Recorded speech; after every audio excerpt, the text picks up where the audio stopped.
surprised to hear I'm a department head. At the reunion, I ran into my high school classmate, Scott, who was just as condescending as ever, sitting back arrogantly as if he still looked down on me. His utter disrespect infuriated me, and although I snapped back, Scott didn't flinch and continued to insult me. As Scott and I heatedly argued, our old friends started to gather around us, drawn by the commotion. Before I knew it, all 50 alumni at the venue had surrounded us. Being ridiculed as the lowest of the low in front of everyone, I retorted repeatedly, growing more irritated. Suddenly, Scott, losing control, shoved me, and I stumbled towards a table set in the center. Just then, a scream-like cry from a woman entered through the entrance. The room's attention turned to the woman, a stunning beauty whose features everyone envied. As the woman approached, Scott suddenly became suspicious and his eyes darted around. After realizing who I was now, Scott looked stunned, as if he couldn't believe it. Of course, Scott's behavior, causing such a disturbance, could not just be overlooked. However, looking back, it was a good opportunity to understand the real feelings Scott had been harboring. My name is Keith Turner. I got married in my 20s and have since led a busy life dominated by work. Before I knew it, I turned 50, an age that makes you reflect on various things. I've been able to live a happy life without any major issues, all thanks to my wife who has always supported me through everything. I make it a point to express my gratitude to her as much as possible. In the hustle of work, the growth of my son also seems to have happened in the blink of an eye. I still thought of my son, Carter, as a little child. However, before I realized it, he had graduated from college and apparently already found a job. Carter's step into the adult world and his continued growth are now what I look forward to. Unlike Carter, who became a working adult after college, I traveled abroad alone right after high school graduation. Not knowing my way around and facing a language barrier, but there was a thrill in facing those dangers back then. Fortunately, the connections I made there led me to my current job. I've never struggled financially, and of course, I enjoy my work. While living such a routine life, I cherish the time spent with my wife and Carter. One holiday morning, lost in sentiment, I peeked into our home's mailbox and found an invitation to a high school reunion.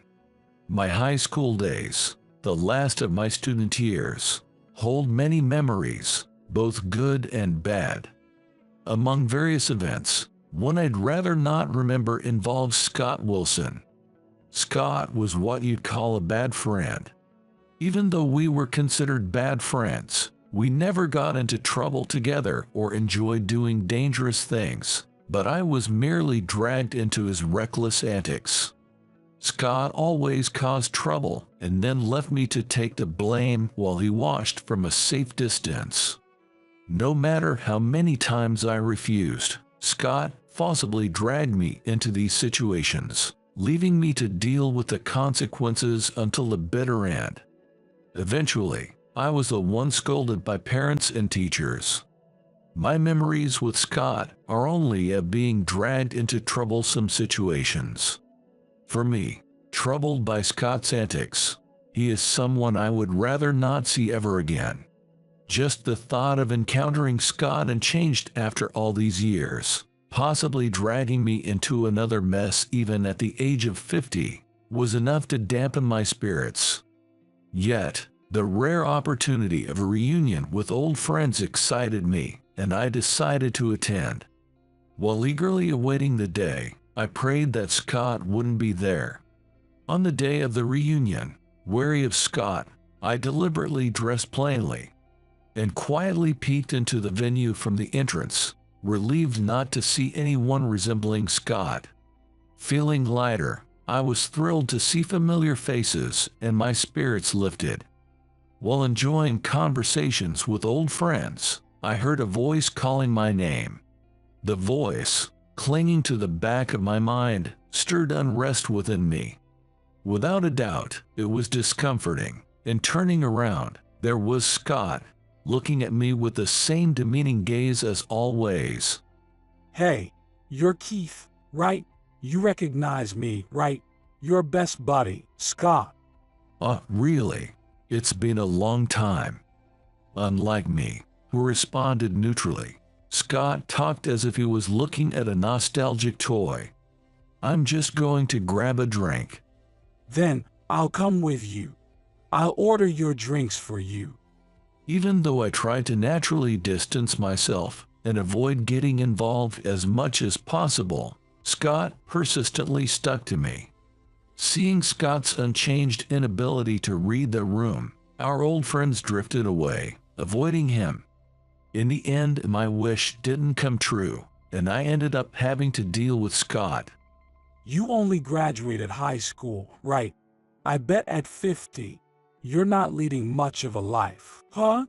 It's so sad it makes me laugh. No, it's normal. It's okay, I know. Look around. Everyone here has that poor look on their face. Unlike me, they must be suffering at the bottom. All Scott did was spew words that belittled and ridiculed the old friends gathered at the venue. Listening to him was exasperating, but he continued to laugh loudly, pointing at everyone, unfazed by the cold stares directed at him. Suddenly, his gaze turned to my clothes, and he began to insult me as if taking a deep breath. What's with that outfit? I don't know where you bought it, but it's just oozing with your lowliness. He mocked my clothes with a broad smile, but on closer inspection, Scott himself wasn't wearing particularly expensive clothes or accessories either. Thinking about what I had to be looked down upon by him made anger well up inside me. But even if I tried to reason with Scott, he would surely keep mocking me without care. Knowing that engaging in such a futile effort would only tire me, I chose to simply ignore his talk. Nodding along nonchalantly as he got carried away, Scott started boasting about his daughter, who I wasn't even asking about. My daughter is a genius just like me. She joined my company and now she's working with the president. That's great. Right. A president is such a distant reality for someone struggling at the bottom like you. Despite Scott boasting as if he were some elite, the company he worked for seemed fairly average. If his daughter was really acting as something akin to the president's secretary, then she must be competent. However, knowing Scott's reputation as a braggart from the past, I couldn't trust his words, whether they were true or just another boast. Oblivious to my disinterested demeanor, Scott kept talking endlessly. Tired of listening to his elitist bragging that no one else would care to hear, I seized a moment and quietly slipped away. But Scott quickly followed me, sticking to me persistently, even if I went to the restroom. Unable to shake him off, like a line of ducks, I ended up just waiting for the reunion to end. As the drinks flowed and his mood lifted, Scott's boasts about being an indispensable asset to his company intensified. Unlike you, I'm a valued asset at my company. Without me, the company wouldn't function.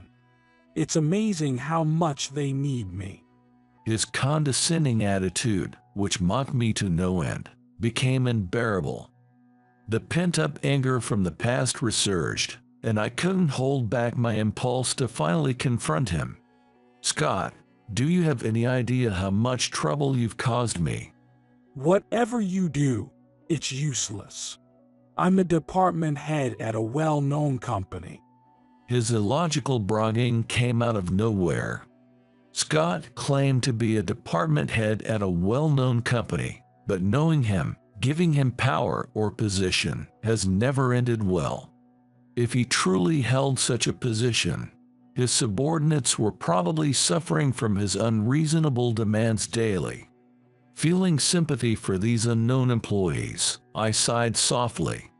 Misinterpreting my hesitation, Scott grew smug.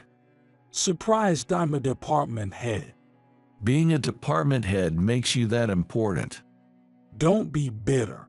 Someone useless like you can only get angry, right? Scott's relaxed expression irritated me further. Eventually, our argument escalated, heatedly attracting the attention of all 50 classmates who surrounded us. Don't act so high and mighty.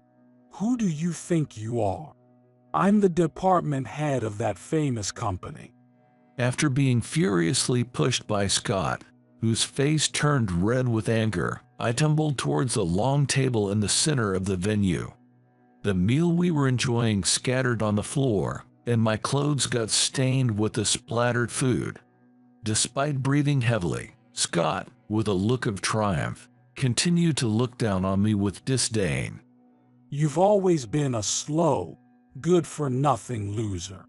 You can't do anything without me, so you should just quietly worship me. Clutching my arm, hurt from the fall, I glared back at Scott. Some were concerned if I was hurt, while others tried to restrain Scott as he began to rage. The once joyful atmosphere turned into chaos, and Scott kept insulting me relentlessly. I made you look just like the trash you are. Be grateful for it. Everyone who heard Scott's remarks was appalled by his brazenness. My anger faded to resignation, and all I could think about was how to leave the scene.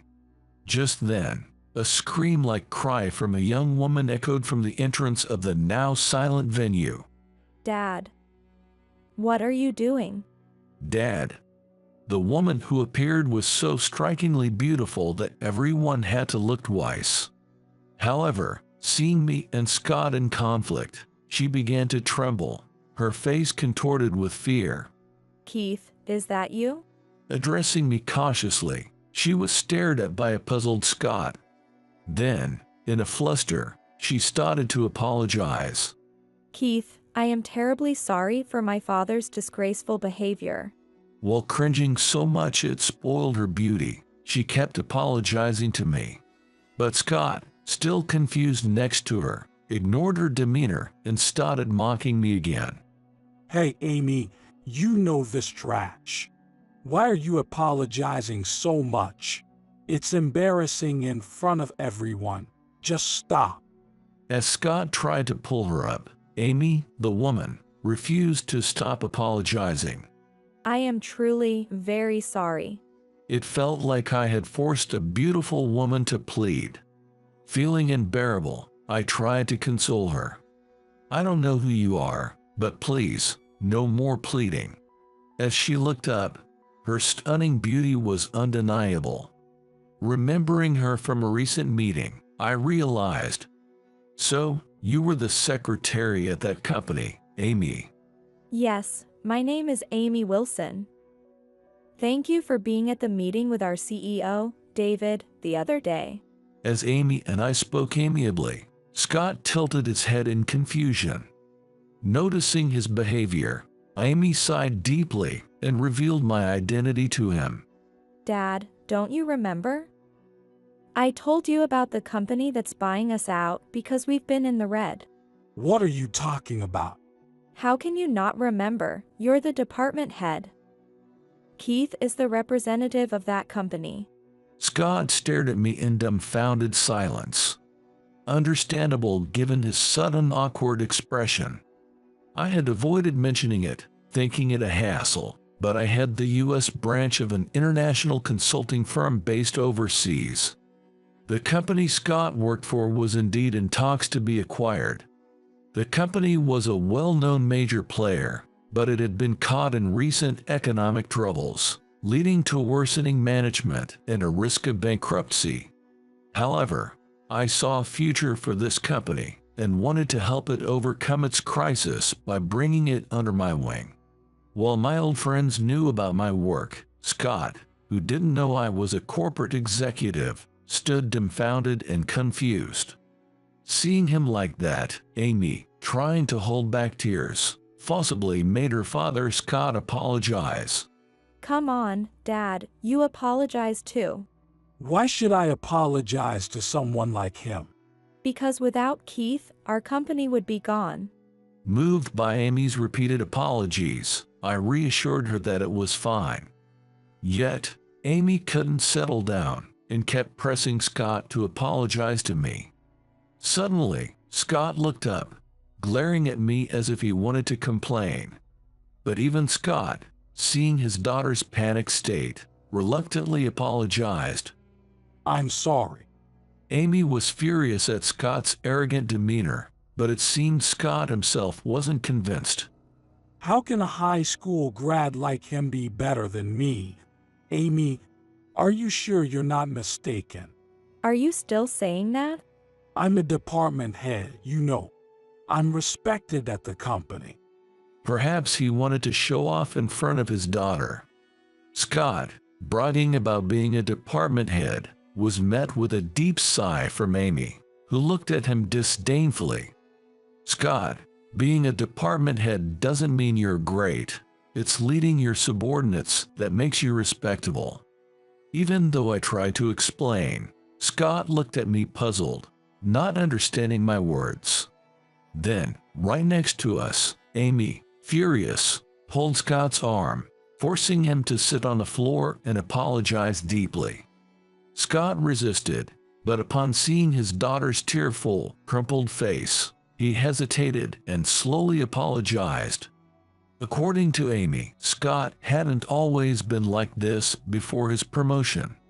To me, he had always been a troublemaker, but to Amy, he was a kind father. Despite learning of this unexpected side of Scott, I couldn't let an employee like him continue to behave tyrannically in the company we were about to acquire. Scott, we'll need to discuss your future actions with David. Confused, Scott was shocked by Amy's unexpected revelation. Keith, David was already concerned about this, and we are planning to review the HR soon. A demotion for my father is almost certain. I'm a department head. Maybe some people become condescending when they suddenly gain authority. Indeed, back in high school, no one followed leader like Scott without complaints, and I often had to settle disputes because of him. Before his promotion, Scott seemed rather meek and frail. But once he assumed a formal position, he quickly started looking down on others. Throughout history, giving Scott any position or role never leads to anything good. Moreover, his continued outrageous behavior has led to a surge in resignations. They say this is also causing the worsening of employee turnover. Seeing Scott's shocked face as he realized how low he was regarded by the company, he slumped, stunned. And don't you ever think about how embarrassed I am because of you, Dad? I wish I never joined your company. Overwhelmed by shock, Scott couldn't hold back and started crying uncontrollably like a child. Instead of worrying about her father's behavior, Amy was berating Scott. Feeling pity for Scott, I calmed Amy down, but she suddenly stood up, gave a brief greeting to me, and then stormed off angrily. Afterward, Scott slowly got up and followed Amy as if trying to catch up with her. Amy is a beauty that anyone would envy, but she seems quite formidable when angered. I thought to myself that any man who marries her is surely in for some tough times ahead as I watched the two of them leave. A week later, the merger process was progressing smoothly, and the company where Scott and Amy worked was saved from bankruptcy. Reflecting on it, Amy's work is flawless, and it's fair to say that my burden is virtually non-existent. Amy, a beautiful and competent woman, is admired by many. Indeed, during a meeting I attended, Amy's reputation as both capable and beautiful was evident, and she even has fans within the company due to her renown. She apparently has a boyfriend, but I can't imagine what kind of person he is. In contrast, although I had heard from Amy, Scott's reputation was quite terrible. His inability to work properly and his undeservedly arrogant attitude caused chaos within his department, making him a troublemaker. At the meeting, the president himself apologized for Scott's overbearing behavior, which took me by surprise. I remember seeing Amy embarrassingly lower her gaze, seeming ready to flee at any moment. Despite being father and daughter, the stark difference in their reputations within the company baffles me. Thanks to Amy, the meeting ended sooner than expected, and I was chatting with the president when suddenly Scott appeared. Scott, what brings you here all of a sudden? David, it's not right for me to be demoted from manager, is it? Please say something. Scott barged into the president's office without knocking, just because he saw me there. He claimed to be a competent employee who contributes to the company, but the distressed president just held his head in his hands. As Scott proudly spoke of his achievements, Amy showed him a personnel evaluation she had prepared. It detailed the numerous complaints about Scott that had been submitted by others within the company. Keith, I am terribly sorry for the rude behavior of Scott. Amy apologized on behalf of her father, who was stunned and speechless. Following what the president and Amy suggested, Scott quickly left the president's office. A few days later, the official personnel changes were announced, and as planned, Scott was demoted to an ordinary employee. Furthermore, he was transferred to a subsidiary. Given his bad reputation, he was infamously well known within the company, so perhaps the transfer was for the best. I hoped he would do well at his new location, but I couldn't help feeling a bit worried about what the future might hold for him. Months later, curious about how Scott was doing, I decided to visit the subsidiary where he had been transferred. To my greatest surprise, there was my son, Carter, working with Scott. Carter told me he was on assignment from an affiliated company, but I never imagined he would be working with Scott. Feeling like I had come to a parent's day, I was about to leave quietly without disturbing Carter's work. Just as I was about to reach the exit, I was unexpectedly stopped. Despite my misgivings, I turned around to find Carter rushing towards me, out of breath. Dad, there's a girl I want you to meet. Can you meet her soon? Are you getting married? Actually, yes.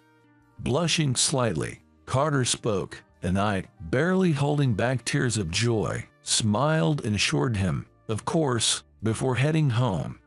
A few days later, as I headed to the cafe where Carter and his girlfriend were waiting, I couldn't help but feel nervous and unsettled throughout the journey. Despite my wife scolding me for being embarrassed, I was filled with both anticipation and anxiety about what kind of woman Carter would spend his life with. Upon spotting Carter waving from the back of the cafe, I took a seat at the table and was surprised to find a familiar beauty there. Keith? What are you doing here? Amy, is it you who Carter is marrying? Carter, looking puzzled, gazed at us as I explained that Amy and I worked together. Realizing this, he burst into laughter, understanding the situation. However, Amy, who hadn't expected such a meeting, looked bewildered but managed a troubled smile. For me, it was unimaginable that Carter would end up with such a beauty. Knowing Amy's fierce temper, I could already envision the challenges Carter might face.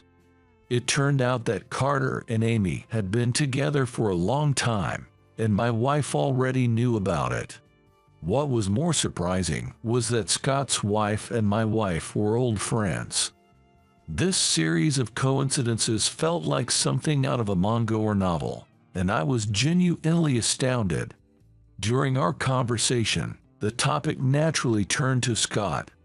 Apparently, Since being demoted, Scott had stopped looking down on others and had become a dependable and kind senior colleague. Hearing such high praise for Scott from Carter took me by surprise.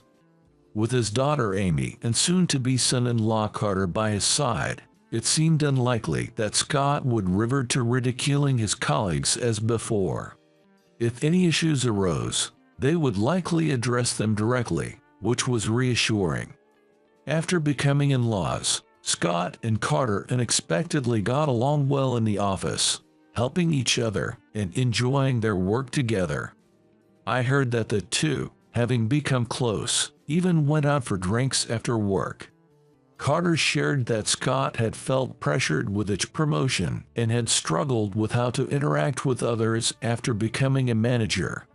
At the reunion event, Scott regretted causing me trouble and had vented about it while drunk. Feeling relieved and even happy about his demotion, it seemed that the transfer had been a good fit for him. Being naturally timid and sensitive, Scott's current lifestyle suited him better, and losing his position had ironically given him the capacity to empathize with others. After the personnel changes and Carter's wedding had settled down, I had taken a position as an auditor at the head office. To my surprise, Amy became my secretary. I never imagined I would work with my son's wife. As Carter worked with Scott and our families grew closer, it seemed natural for our wives, who were already good friends. With his reputation improving, there was talk of promoting Scott again, but he declined the position, chuckling that he had had enough of being in charge. Supporting young employees seemed to suit Scott best, perhaps because he had plenty of experience to offer. This decision reminded me of the importance of putting people in roles that fit them best. Hearing directly from Scott about Carter's work was an unexpected joy for me. Having missed many of Carter's school events when he was younger, I was happy to learn about his progress. I had become accustomed to seeing Amy scold Scott, but teaching him about her work pleased him, and he often smiled broadly at me. As we both aged, it was unlikely that we would have shared the joy of our children's growth without these coincidences. Now, for Scott and me, discussing how to play with our grandchildren over drinks had become our greatest delight.